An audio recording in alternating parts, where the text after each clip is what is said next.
राम मंदिर के दान गबन के आरोपों को लेकर उत्तर प्रदेश की राजनीति में घमासान तेज हो गया है। विधानसभा के भीतर से लेकर बाहर तक विपक्ष ने सरकार को घेरने की कोशिश की तो सत्ता पक्ष ने भी पलटवार करने में कोई कोर-कसर नहीं छोड़ी। एक तरफ समाजवादी पार्टी ने प्रदर्शन कर सरकार पर गंभीर सवाल उठाए तो दूसरी ओर बीजेपी ने इसे राजनीतिक नौटंकी बताते हुए 2027 में फिर सत्ता में वापसी का दावा किया।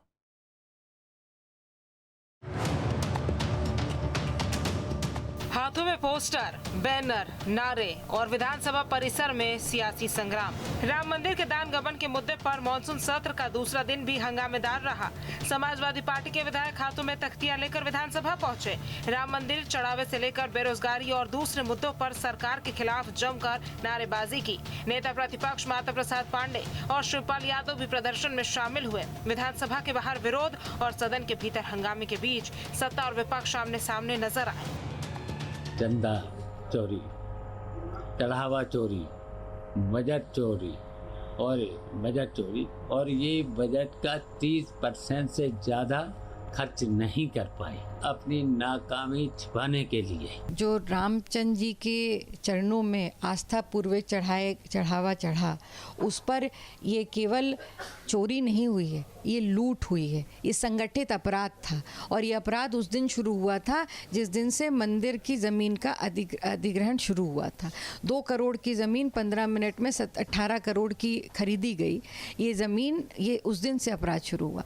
यहाँ तक कि जो लोग थे, उन्होंने जो निर्माण करा रहे थे, अभी कुछ ही दिन पहले उनका भी बयान आया है कि इसमें भी, मंदिर के निर्माण में भी सवालिया निशान उठे कि ज़्यादा कीमत पर बनाया गया। वहीं कैबिनेट मंत्री ओम प्रकाश राजभर ने समाजवादी पार्टी के प्रदर्शन को महज दिखावा करार दिया।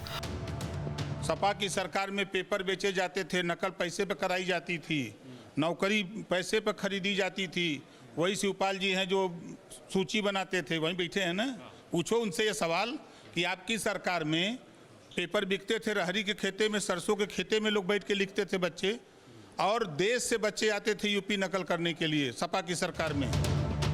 विधानसभा में राम मंदिर चढ़ावा चोरी का मुद्दा उठाते हुए विपक्ष ने चर्चा की मांग की, लेकिन इस दौरान विधानसभा अध्यक्ष सतीश महाना ने विपक्षी विधायकों से ही चंदे की रसीद दिखाने को कह दिया। इसके बाद सदन का माहौल और गर्मा गया और सत्ता पक्ष और विपक्ष के बीच तीखी नोकझोंक देखने को मिली। आप लोगों में से किसी ने कोई चंदा दिया तो रसीद लेकर आ जाओ भाई, यहाँ जरा देखे तो सही आपका कौन सा पैसा चोरी हुआ है। जरा रसीद लेकर आ जाओ, जितने खड़े हो यहाँ पे कोई एक आध आदमी रसीद लेकर आ जाए। देखिए धार्मिक आस्थाओं के ऊपर चोट पहुंचाकर किसी की धार्मिक आस्थाएं हर्ट करना उचित नहीं है। राम मंदिर के दान गबन का मुद्दा अब सिर्फ धार्मिक नहीं बल्कि बड़ा राजनीतिक मुद्दा बनता जा रहा है।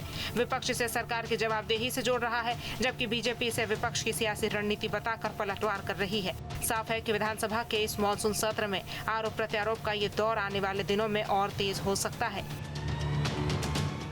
Team news state.